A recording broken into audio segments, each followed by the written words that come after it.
So this is a series of the form A1 minus A2 plus A3 minus etc. So you have 1 plus, 1 minus, you have 1 plus here and 1 minus here, one after the other. Okay? And of course, for this thing to make sense, each of them is positive. You add a term, subtract a term, add a term, subtract a term.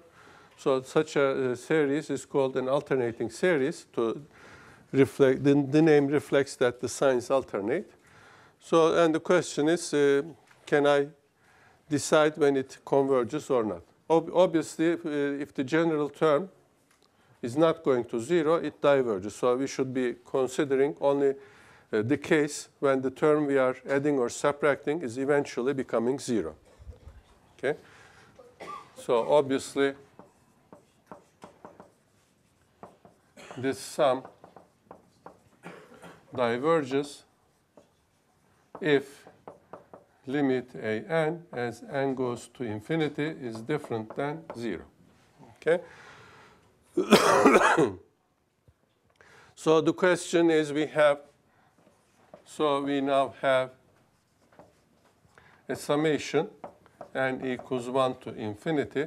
Okay, just for aesthetic reasons, we want to start with the positive a1. So here we write minus 1 n plus 1 a n. Okay, so how you write this thing is not important. It should be just plus and minus. And until after we do the proofs for these things, then we don't care about this. For the proof, for the indices of partial sums to work nicely, we need something like this, just as cosmetic. So we have an, some alternating sum. Each an is positive, so we know that this doesn't this is really an alternating series, and we have limit an as n goes to infinity is equal to 0. So it's not obviously divergent. So question, when does it converge?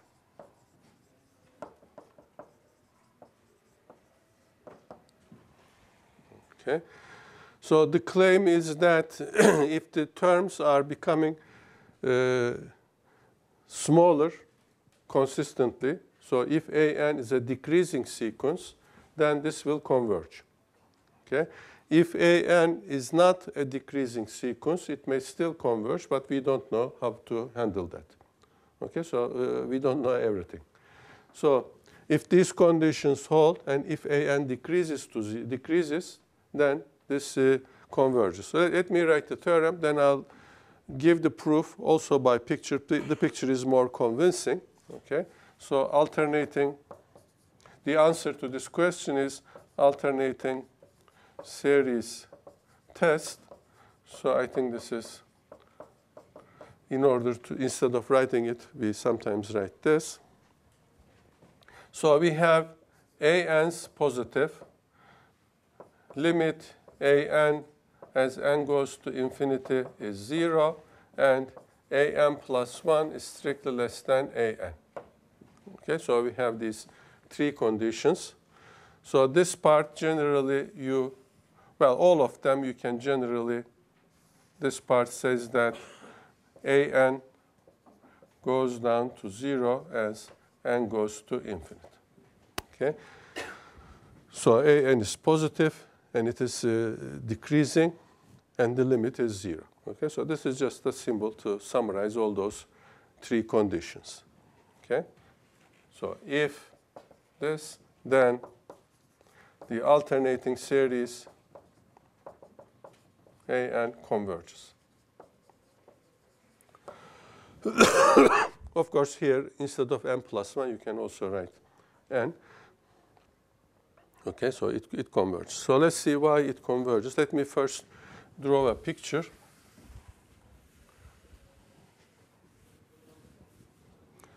Okay, so first proof is by picture. Then we will write what we see in this picture, and it will be a rigorous proof. Okay, so suppose that here we start with n equals 1. Okay, so you see that I need this cosmetics only to make the picture nice. So I know that first I start by adding something. Okay, it's just like this one. Okay, so here is 0. And this is the real line, so x. Okay, so let me use, every time I add, I'll do it with the green. Every time I subtract, I'll do it with red. Okay, so first I add something. Okay, so this one I add, I come up to here, this is A1. I added A1. Remember, the definition of the infinite sum is the limit of the sequence of partial sums. So you add one term, you add the second term, you add the third term, and you try to find out if there's a pattern for this. So technically, you find out if this converges somewhere. Okay, so I added the first term. Now I'll subtract the second term, and I know the second term is less than 1. So when I subtract the second term here, I will go, but I will not be over here. I have to stop somewhere here. Okay? So then I have this. I have to stop somewhere here. Okay, so this is A1 minus A2. Since A2 is less than A1, I have to stop here. I don't go to negative part. Okay, so this should give you the general idea. Now I'll add A3. A3 is less than A2.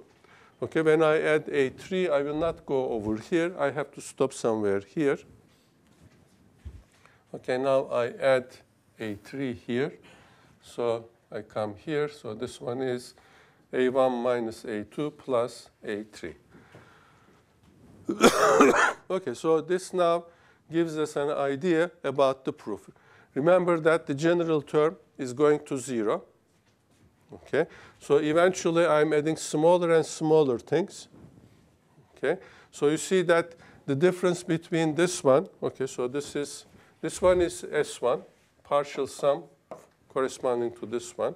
So this is S2, this is S3. Okay, let me do one more because I have 2 on this side. Let's have 2 on this side. Now I am subtracting A4. A4 is less than A3. So when I subtract it, I will have to stop somewhere here. Okay, so this is A1 minus A2 plus A3 minus A4.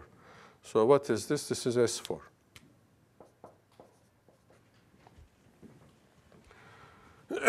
Okay, so the picture suggests that S1 is larger than S3. Okay, so let's just be courageous. This is less than S, this is S3. S5 is smaller, S7 is smaller, so partial sums with odd indices are decreasing in this direction. And partial sums with even indices are increasing in this direction. Obviously, they will never overtake each other. Okay, because if I have an odd partial sum, odd index partial sum, I subtract something from it, and I get an even partial sum. So that even partial sum is less than this. Okay? And in order to get something with odd index as a partial sum, I add something to this. So the picture suggests that these go down and these increase. Okay? Both of them should converge because you see these ones are bounded from below by 0. They are all positive and they are decreasing. Bounded monotone sequence theorem says that these will converge to some number there. Okay? And these guys are increasing, but they are also bounded from above by what? By A1. Okay? They will never be larger than A1. They are increasing and bounded from above by 1, so they are going to converge. Okay, so these guys will converge to a number here. These guys will converge to a number here. Can there be a positive distance in between? Probably not, because you see S3 minus S4 is A4. Okay? So if you take a partial sum with the odd index, subtract a partial sum with even index, what you get is AN. Okay, depending on what n is. But an is going to 0, so they are getting closer and closer to each other, so they must converge to some number in between. Okay, so this is the proof by induction. We are convinced that it will work. Of course, you cannot put this proof in a book. There you have to put something people click, and on YouTube you have to wave your hands, explain that these things are approaching to each other. So that's not an acceptable proof. Now we have to write what we learned from this picture.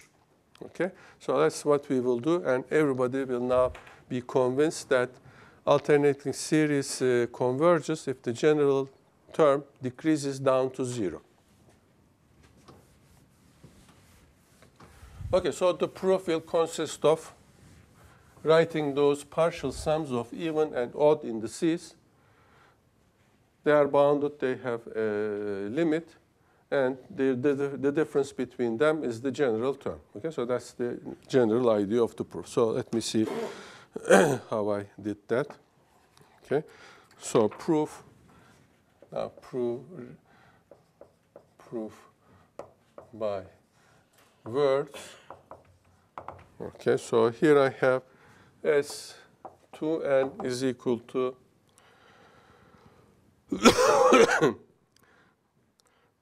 okay, so this is A1 minus A2 plus it goes to up to even ones are here, so the last one I subtract minus A2n. Okay, so up to here, what do I have? So up to, so let me write, well, these indices now. So the last one I subtract A. So the trouble is here I wrote everything by B. What I write B here is A here. Okay, so A 2n minus 2 plus A 2n minus 1 minus A 2n. Okay, so 2n minus 1, 2n is going like this. Okay, observe that this part is S2n minus 2. And I have this part here, plus A 2n minus 1 minus A 2n. Okay, so is this positive or negative?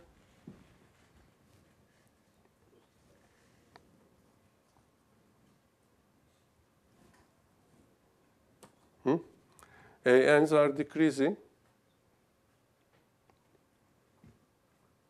right? ANs are decreasing, so this one, this index is larger, so this is smaller than this one. This is positive, right? ANs are decreasing. So I add a positive number to this to obtain this. Therefore, this side is larger than S2n minus 2. Well, that's what we have here. S4 is larger than S2. S4 is less than S6. Is less than S partial sums with even indices is increasing. That's what it's telling us.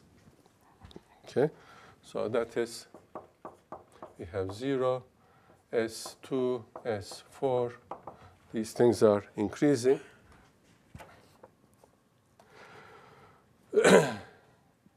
Increasing, and all are less than A1. Okay, because you start with A1, then you subtract something, but then you add something smaller, you subtract something even smaller. Okay, so everything is less than A1. So limit S2n as n goes to infinity equals S exists. Okay, now all we have to do is, as we said here, okay, now we have to write what we did with our fingers, that they are getting closer to each other. Okay. Next, we look at limit S2n plus 1, okay, plus 1, as n goes to infinity. We want to check if this works or not. So this is limit as n goes to infinity. First, you look at S2n, and in order to come to this from an even one, from S2 to go to S3, you add something. Okay, so instead of 2 and 3, we have just 2n and 2n plus 1. So here you add a 2n plus 1. Okay, now we take the limit. The limit of right-hand side exists. Here we found that this limit is equal to s, and this was one of the conditions. The general term goes to 0 equals s. Okay, so now we have a sequence. Okay, so the sequence Sn is such that limit s odd equals limit s even. Okay, and this is both equal to s. Even terms, even in this index term, go to a limit. Odd index terms go to the same limit. There are no other terms in the sequence. So limit Sn as n goes to infinite is equal to s. That is the series, that is the alternating series converges if an decreases down to 0. So this symbol summarizes all the three conditions in the alternating series test statement. Okay, so you see, this is what we played here. We tried to see how this alternating sum is behaving. We got an idea here, and then when we wrote it down, in fact, the proper rigorous proof was shorter than the picture. Okay, so now actually what is happening is the following. Suppose this is s here. Suppose this is s, the limit. So what is happening is every time you add a number, you pass the limit to this side. Every time you subtract that number, you pass the limit to this side. Okay, so you always oscillate around this limit, which gives us an idea about the limit. Suppose we add up to, suppose we are here now. Okay, so suppose this is Sn. Okay, then you add something. This is now Sn plus An plus 1. Okay, so if you add up the terms up to the nth term, Sn, you are not at the limit, obviously, but the error you are making is less than An. Okay, so this is the error. This part is the error. And this whole thing is An plus 1. Okay, similarly on the other side. Now, this is Sn plus 1. If you stop here, the next time what you do, you will have to subtract something. You'll pass to the other side. So the picture will be the same. Okay, you stop somewhere, you add 100 terms. Generally, you add 5 or 6 terms. Okay, you add 10 terms, you stop here. If you added the 11th term, you would go here, and the 11th term is larger than the error. Okay, so this gives us an approximation for the limit. In fact, you can approximate the limit to any degree of precision, because you see the error terms will be given by these things, and these are going to 0. You choose a number, 1 over 1 million. Okay, find the index n so that An plus 1 is less than 1 over 1 million. Then for that index, if you add all the terms up to that index, the number you find is close to the actual sum, less than, with an error less than 1 over 1 million. Okay, so this is an outcome of this proof, but it is such a useful thing that we write it as a theorem again, error estimation theorem. Okay, so let me write it over here.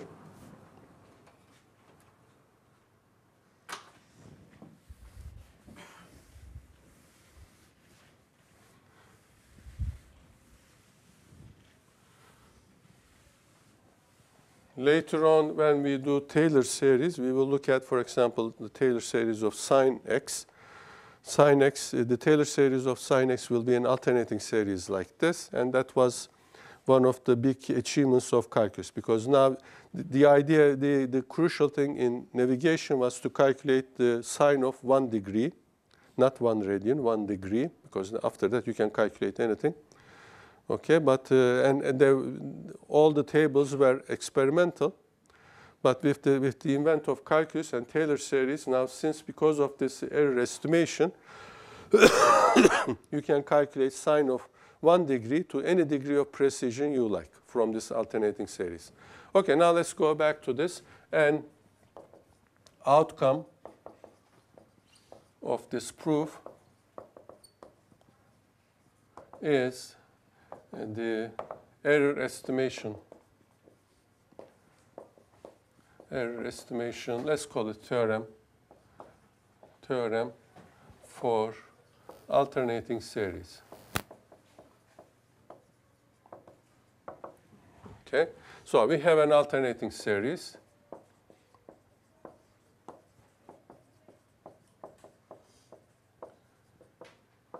Summation minus 1 and an. Okay, so here I don't I don't need any cosmetics, so you can do this. Start, say, from n equals 0, who cares? And as usual, we have an's degree decrease to 0 as n goes to infinite. Okay, an's are positive, they are strictly decreasing, and the limit is 0. Okay, just summarize it like this. Let S be the sum. Okay. So Sn minus S is less than an plus 1. Okay. We even know if Sn is larger than or smaller than S. Okay. Okay. If the last term added. Okay, so you either look at this one, so let me look at this one, or let's do this one. If the last term used is positive, then Sn is larger than S. If it is negative, okay, so this is the last term used. You are adding, subtracting, adding, subtracting. If the last thing you did was add, you just pass the limit. Sn is larger than S. If the last thing you did was subtract, then from this picture, you are behind the limit. Sn is less than S. Okay, and the error is strictly less than an plus 1. Okay, so the error, of course, the absolute value of the error is strictly less than the last term not used, the first term that you didn't use. Okay, so this is very useful in estimating, in adding up the sums. Okay, so let me see where we use these things. There are interesting things. Okay, draw, estimation. I did all of these things. Okay, so the big thing is, of course, alternating harmonic series.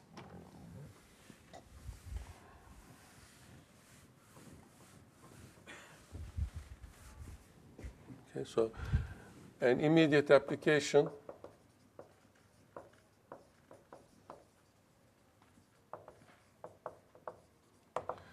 okay, summation n equals 1 to infinity minus 1 n or n plus 1, whatever you put here, as long as it alternates, n to the power p. P is positive, converges or diverges. For which cases does it converge? For which cases does it diverge? Let us look at the general term, 1 over np. It is positive. It is strictly decreasing as n increases, right? The limit is 0. Okay, so by alternating series test, it must converge. The only place where we use p was p is positive, so that when we say 1 over n to the power p, it is n is in the denominator. Okay, so this converges for every p. Converges for every p. Okay, so maybe I write it like this, converges for every p positive. Okay? So this is striking the difference to infinity. Okay, so in particular, this one is very useful. This shows up very often. Summation n equals 1 to infinity, but we start with 1. So let me do it 1 plus 1, n. So this is 1 minus 1 over 2 plus 1 over 3 minus, etc. is called the alternating harmonic series.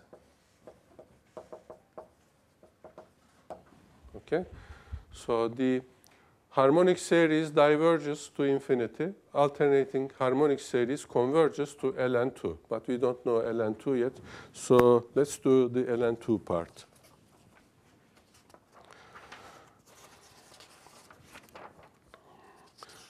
There is a nice proof of this somewhere. Okay, so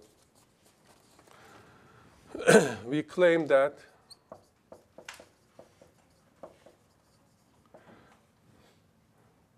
it converges. Okay, now since I'm continuing this sentence, it is alternating harmonic series converges to ln2. There are several proofs of this. The one I found in the exercise is very elegant, so let me do that one. Okay, so to see this, let Sn be the sequence of partial sums. Okay, so this is 1 minus 1 over 2 plus 1 over 3 minus, etc. So the last term, we don't know the sign, so let us make it general. So this is sequence of partial sums. And let Hn be the usual partial sums of the harmonic series. Okay, so this is the partial sums of the sequence of harmonic series. Okay. Okay, let me go over there.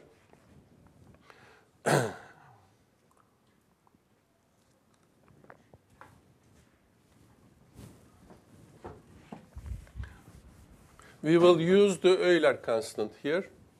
Remember that Euler constant is this minus ln n goes to a constant. Okay, it goes to gamma 0.5 something. So we will use that. Okay, so first check the following. First check that we have S2n. S2n means that I add up these things up to 2n. Okay, instead of stopping at n, I keep adding these things. I stop at 1 over 2n is equal to H2n. Okay, so all of these I add up 2n, and from that I subtract Hn. Okay, so looks miraculous, but that's how it works. Okay, so let's check this. Check this by induction. Use induction. Put n equals 1. Okay, so you have S2 is equal to 1 minus 1 over 2. Okay, and let us look at H2 minus H1. H2 is 1 plus 1 over 2 minus 1. This is equal to 1 over 2. This is equal to 1 over 2. So true for n equals 1. Okay, so we have all the reason to be hopeful because induction started. Okay, now assume for n.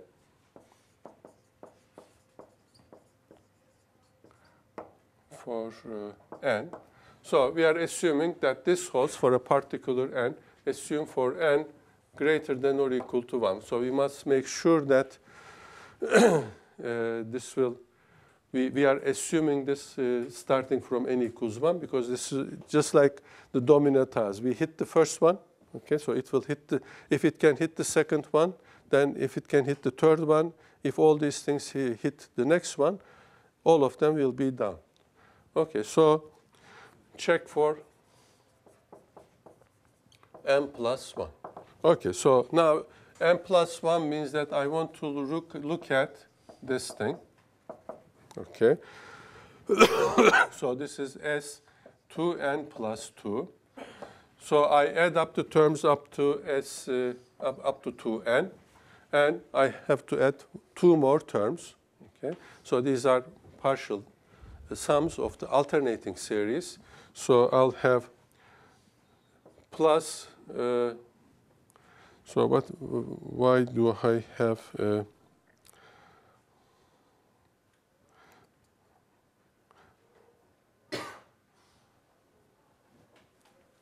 Okay, so you see that the even terms come with a minus sign, okay, because of this. This is my index here. This is in this one. The even terms come with the minus sign. Odd terms come with the plus sign.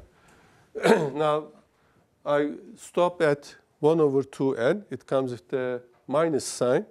So the next term is plus. The next term is minus. 1 over 2n plus 1 minus 1 over 2n plus 2. Okay, so once we get over this, we are done. Okay, now by induction, okay, so equals by induction hypothesis. So this one is by induction hypothesis. This one is equal to this, h2n minus hn. And so by induction hypothesis, I replace this by this. Then I have these terms, 1 over 2n plus 1 minus 1 over 2n plus 2. Okay, let's see what we did after this. When you are stuck in calculus, you take derivatives. There is no derivative here. If you are really, really hopeless in mathematics, you add and subtract something. Okay? So that's what we will do. So we add, in this case, we add 1 over 2n plus 2 and subtract 1 over 2n plus 2. Okay, then I group this as follows. Let me see here. I grouped. So I have this one. This stops with minus 1 over 2n. Okay. And I have plus 1 over 2n plus 2. And what else? No, this is harmonic series. So everything is plus here. Okay. So I added everything up to 1 over 2n plus 1 over 2n plus 1. And take one of these plus 1 over 2n plus 2. Okay, so these things going to be, so this is equal to, let me write it red. This is h2n plus 2. Okay, so the others, let's check what the others are doing. Next, you have this. You have this. And you have this. Okay, but you have 2 of these. Okay, so you have 2 times 1 over 2n plus 2 is equal to 1 over n plus 1. Right? So we add all the terms up to 1 over n, and then we add 1 over n plus 1. And these come with the minus signs. They all come with the minus sign. So these green things is minus h n plus 1. Okay, so this is precisely what we wanted to prove. Okay. So this is equal to h2n plus 1 minus hn plus 1. So holds for n plus 1. What holds is our claim. Okay. So we proved that you hit the first tile. And we proved that if any tile is hit, it knocks down the next tile. So all the tiles are down, technically speaking. So this statement is true. Okay? So hence the statement, hence the claim, hence the above claim is true for all n larger than or equal to 1. Okay, so that was the crucial thing. So next, we will use... okay, so let me go over here. Next, we will take limits, and while taking limits, we'll use something that we did before. Harmonic series, the partial sum of harmonic series minus ln n reaches to a finite limit. Okay. Also recall that limit as n goes to infinity, so we did it like this, plus 1 over n minus ln n is equal to gamma, Euler constant. Euler's constant. So as far as we are interested here that it is finite, so remember that with our notation, this part is hn. Okay, so that is limit n goes to infinity of hn minus ln n. Ln n is equal to gamma. Okay, so we keep that in mind. Here, just because you are freshmen, I have to remind you that instead of n, I can put 2n. Okay? So next year, nobody needs to remind you that. So also h2n minus ln 2n is equal to gamma. Okay? So this is obvious. Okay, now once you buy this, I can prove you that this limit is ln 2. Okay. So what are we doing now?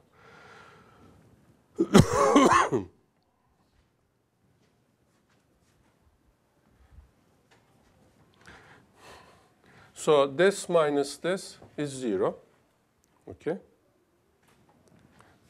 Also, limit n goes to infinity hn minus ln n minus h2n. For this, maybe I should take h2n here, because I'm trying to get h2n minus hn, right? h2n minus minus ln 2n minus hn minus ln n. This is equal to 0, okay? Because this limit goes to gamma. This limit goes to gamma. This is 0. Okay, now let's play with this. But we can simplify the interior. h2n minus ln 2n minus hn plus ln n is equal to, okay, h2n minus hn, that's why we did this. This is s2n. Remember, this s2n is sequence of partial sums of the alternating harmonic series. It is, we know that it goes to a limit, and we are trying to find the value of this limit. Okay, so that's it. ln 2n, now that you bought this one, ln 2n is ln 2 plus ln n. Okay, so here minus ln n minus ln 2. This is where ln 2 appears. And here I have plus ln n, plus ln n. These cancel, and I have this thing. Okay, so this is s2n minus ln n, ln 2. Okay, so we know that from here, we know that this goes to 0 as n goes to infinity. We also know s2n goes to s by alternating series test. Conclusion. If you look at this, okay, let's write it like this. It is more beautiful when you write it like this. Okay, so the alternating harmonic series is equal precisely to ln 2.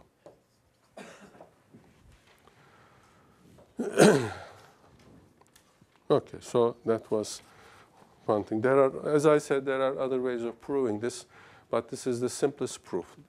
The other way is instead of ln 2, we look at ln 1 plus x. Now this is a function. We write this Taylor series. As x goes to 1, we show that both sides are still equal. There you use something called Abel's theorem. Okay, it's a bit more complicated, but we will also do that when we come there so that we will be assured that ln2 is this thing. Okay, what's nice about this thing is, for example, if instead of ln2 you say you use the number 1, the error you are making is less than 1 over 2. If you add these two, 1 over 2. If you say ln2 is equal to 1 over 2, the error you are making is less than 1 over 3. Okay, so you can add up these things to any point you like. Wherever you stop, the error you are making in absolute value is less than the first term you didn't use. And whether you last added something or subtracted something tells you if you are over ln, your sum is over ln2 or below ln2. Theoretically, this is beautiful, but in practice, if you start using this 1 over n converges to 0 very, very, very slowly. Okay, theoretically, okay, it goes to 0, but nobody has ever seen 1 over n hitting 0. It always gets closer there, but there is always a considerable distance. Observe that this 1 over 2, 1 over 3, just consider not the alternating series, but the harmonic series with all pluses here. These are areas of the boxes that we put under y equals 1 over x. The area under 1 over x is ln x. Okay? And these boxes with all positive signs approximate ln x. And we know that ln x is a very, very slow growing function. Okay? So that's why these things are related to each other. ln x is very slow, therefore 1 over n is also very slow. Okay, so let's look at some interesting examples other than this.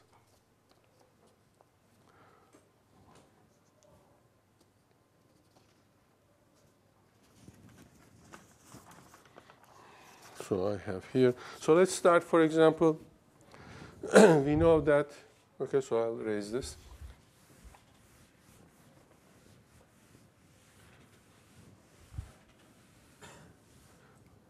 So we know, for example, that some examples.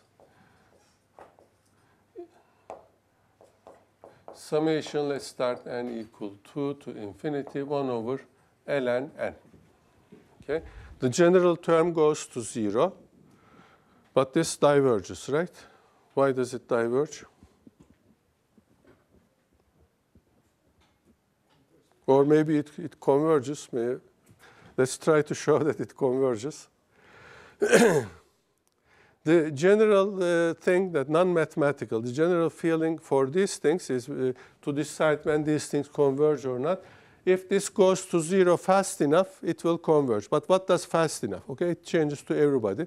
For example, 1 over n squared is fast enough, but 1 over n is not fast enough. Okay, so ln n is smaller than n when n is maybe 3 or larger. Okay, even 1 over n does not converge to anything. Okay, so this goes to 1 over ln n goes to 0 even slower than 1 over n. So the summation should diverge. This is not mathematics. This is how you approach a problem. It may be totally wrong. It may be total nonsense. But now we have something in mind. We said that we can compare this with 1 over n. 1 over n diverges. This will diverge. OK, now we don't mention what we went through our minds to anybody. We try to compare this to 1 over n. OK, how do we compare this? Is it easy to show that this is larger than 1 over n?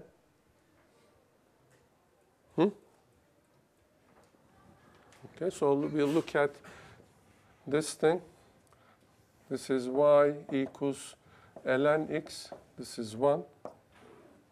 X, y. This is y equals x. They don't intersect. Okay. So 1 over ln n is less than, larger than 1 over n. Okay?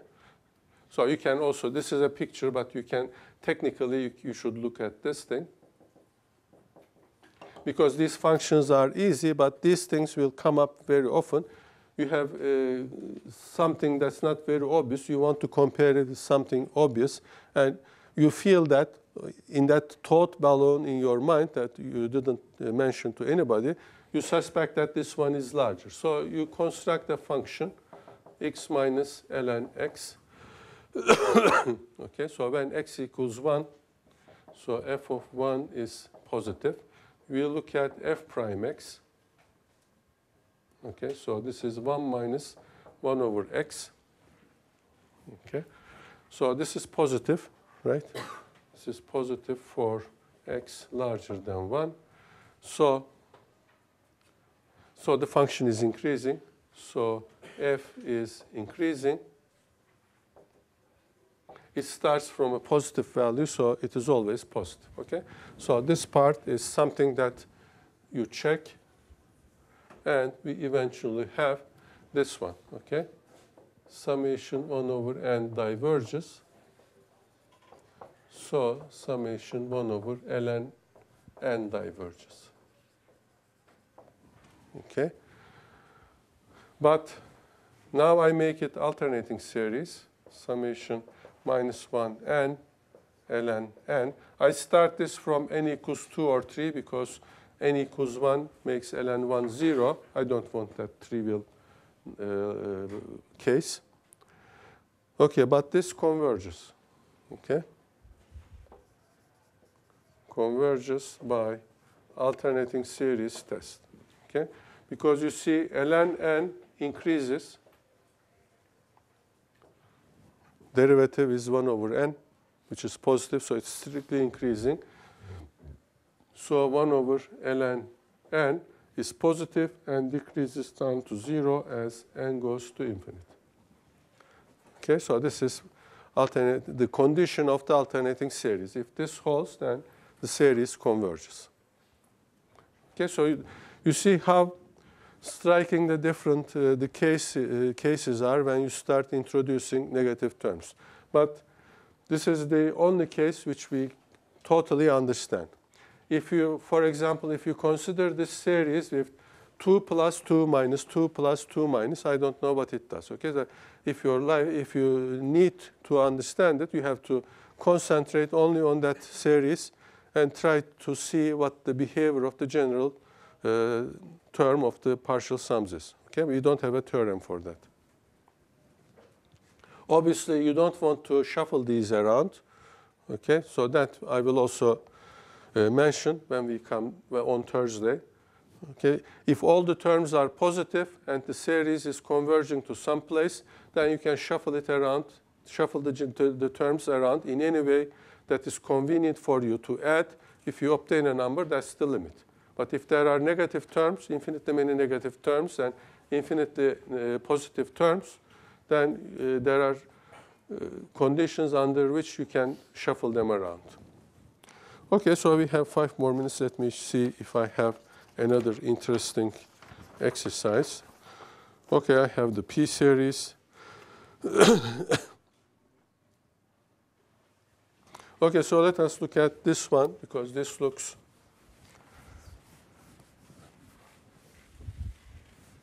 this looks interesting. Okay, so we gave it a number, so let's call this 2. Consider the series n equals, okay, let's start. I'll put a logarithm, so let's start with 2 so that there is no 0. I have, okay, I'll make it alternating. I have ln n over n, and in fact, I'll make this very large, 2017. Okay, or put any large number there. Okay. Now, again, the question is, does it converge or diverge? Okay, so for these things, we have only one technique, alternating. This is an alternating series.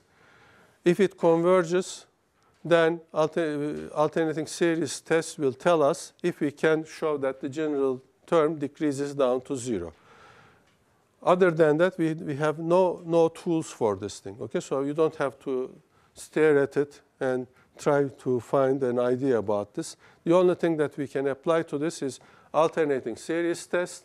If it works, it works. If it doesn't work, we are in trouble. Okay, so here the general term is AN. This is ln n 2017 over n. So, does it go to, first of all, by L'Hopital, we see that the limit of this is 0. Okay? By L'Hopital's rule, which is actually Bernoulli's rule, but who cares? Limit an as n goes to infinity is equal to 0.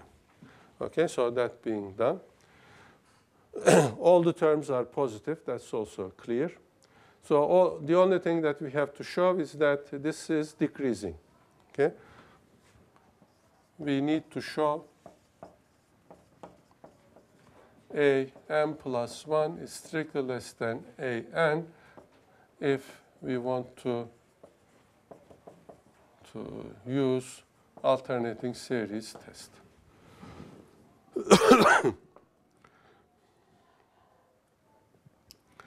Okay, so since we are over time, I'll just tell you what to do. So we will just use an idea like this. For this, so I will not solve this. I'll just show how it goes. For this, consider the function f of x equals ln x p to ln x to the power p divided by x. Okay, so x for this thing, x larger than or equal to 2. So it's a nice function. Okay. Check that f prime. So, for example, f of 2 is positive, obviously, and f prime x is positive. Okay, all you have to do is take the derivative of this. You'll easily see that it is positive. No, it's not positive, it's negative. It's negative. Okay, so here. In this range for x, for large x. When does it? Okay, so for large x. Actually, x must be such that ln x is larger than 2016. But you'll see it when you take the derivative. Okay, so then this shows, together with what we did above, an decreases down to 0, and the series converges by alternating series test. The only place where you use 2017 is when you are finding this x, okay? But there are, if this is a finite number, p, it can be any large number. Ln x will eventually be larger than that, making the derivative 0. So the general terms may go up, but from some point on, they will steadily decrease down to 0.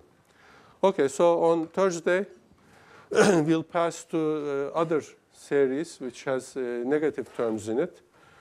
We'll do ratio test, and we'll have a quiz about these things.